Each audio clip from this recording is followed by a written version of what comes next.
My name is Tessa Doubleday, and my podcast number 4 is regarding mentoring programs. What is mentorship? Mentoring is a relationship where an experienced person helps or assists another person with developing their skills and knowledge for professional growth as well as personal. The mentor is the person with the experience, and the mentee is the one who learns from the experienced worker. One can become a mentor naturally and informally without realization. Sometimes it just falls into place with a manager and an employee. However, with company mentorship programs, a lot more is involved. Mentors and mentees are purposely paired together. Mentors also get training in order to be sure they're at their best, and the mentee is gaining from the experience. There are a few core reasons a company should offer a mentoring program. It first off shows that the company cares about their employees. When a company cares about their employees, the employees are more willing to stay and work harder. This leads to high job satisfaction. A mentor can help alleviate job frustration or struggles the mentee can experience. They alleviate this through one-on-one training and coaching with insights of corporate culture. Third, this type of program will allow for a more engaged workforce. Mentoring contributes to better trained and developed employees.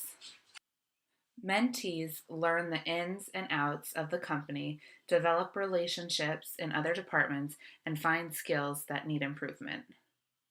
Now on to drawbacks. A drawback of having a mentor program is the rapport between the mentor and the mentee. The goal is to create a bond that is trusting. However, if a bad match is made, the program will be wasteful for them and there will be no positive outcomes. While the company could find new partners for them, it may create sour thoughts about the program.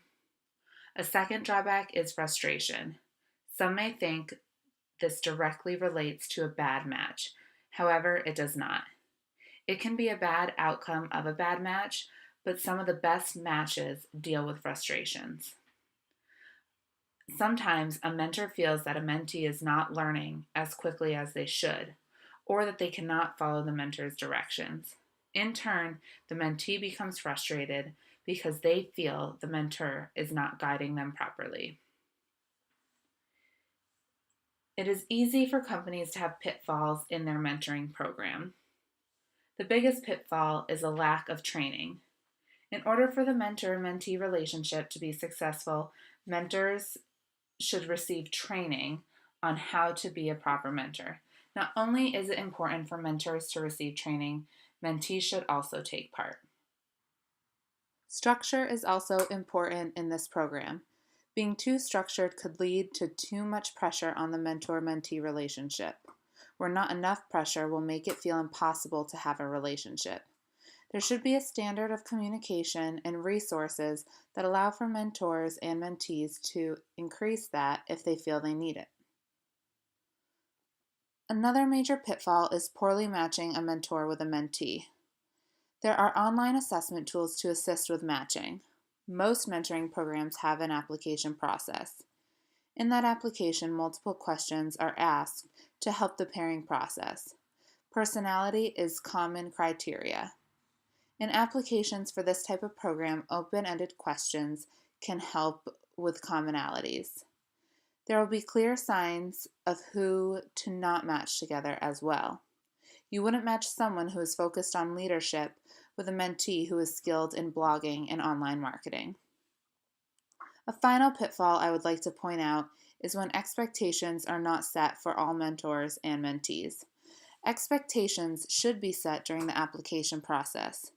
You do not want a slew of mentors and mentees entering a program and then dropping out shortly after because it is not what they thought it would be. Starting a mentoring program in an organization takes time and patience. The first step is to create structure. What is the objective of the program? Does your company want to create leaders, teach a skill, or gain higher employee retention? What is the goal of your mentoring program? Create an application that will align with the goal of the program and ask questions that will easily help create office pairings. In order to create office pairings, you will need to promote the new program. You will need to attract employees who already work at the organization and be sure to inform new employees during their onboarding. Upon reviewing applications, you will be able to create pairs of mentors and mentees. Training will be the next step. Mentors and mentees will both need to be trained.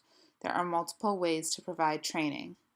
There are online programs, or you could hire someone to come in.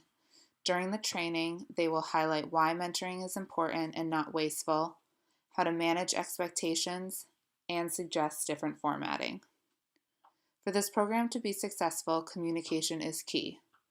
Everyone in the office should know about the program even if they are not involved. Executives of the organization should be fully involved to show the importance and that they care. To also help with the success of the program, evaluation is important. There should be a way for the company to measure whether or not the program is making progress towards its goal. Mentors and mentees can be provided with a survey that looks at productivity and where it needs improvement. Overall, the benefits really outweigh the drawbacks of a mentoring program. If companies don't have the program, it would be great to properly introduce it into their culture.